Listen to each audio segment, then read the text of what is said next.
नमस्कार मित्रांनो, मी संदीप भडावकर पुन्हा एकदा सर्वांचे स्वागत करतो माझ्या कवितेची गोष्ट या सिरीजमध्ये.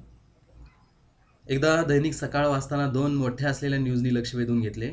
एक महागाईवर होती आणि दुसरी ऐश्वर्याला मुलगा होणार की मुलगी यावर लागलेला सट्टा.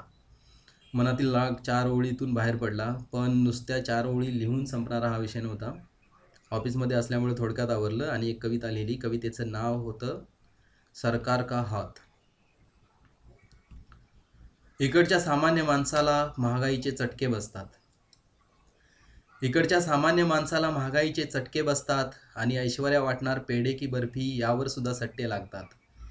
सोनियाचे दिवस सरले आता, जो तो मनमोहून पैसे खात आहे. गरिबांचीच वाट लावून सरकार म्हणतंय हम आम आदमी के साथ है. उपोषण करतात आमचे अण्णा आणि बाबा. उपोषण करतात आमचे अण्णा आणि बाबा. TRP साठी मीडिया उदो उदो करत आहे. सक्तीच्या उपोषणाला बसलेली निम्म्यापेक्षा जास्त जनता दुसरीकडे अन्न पाण्याशिवाय फुकटची मरत आहे.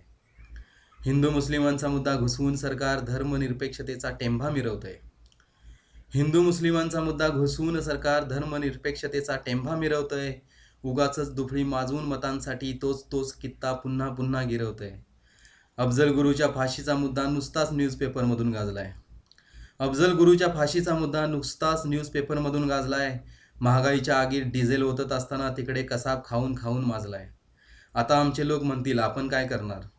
आता आमचे लोक म्हणतील आपण काय करणार. आपल्या हातात काय आणि आपली कुठे अवकात आहे. पुरे झाले आता नाकर्तेपणा. उठा जागे व्हा. स्वतःवर विश्वास असेल तर बदल घडवायला पुरेशी एक लात आहे. वोटिंगच्या दिवशी बस करा जाणे आता लोणावळा आणि खंडाळा. वोटिंगच्या दिवशी बस करा आणि आता लोणावळा आणि खंडाळा. जर नाकर्ते सरकार बदलायचे प्रत्येकाच्या मनात आहे, चला बदला, वेळ झालेली आहे. कारण गरिबांची वाट लावून आजचं सरकार म्हणतंय हम आम आदमी के साथ है.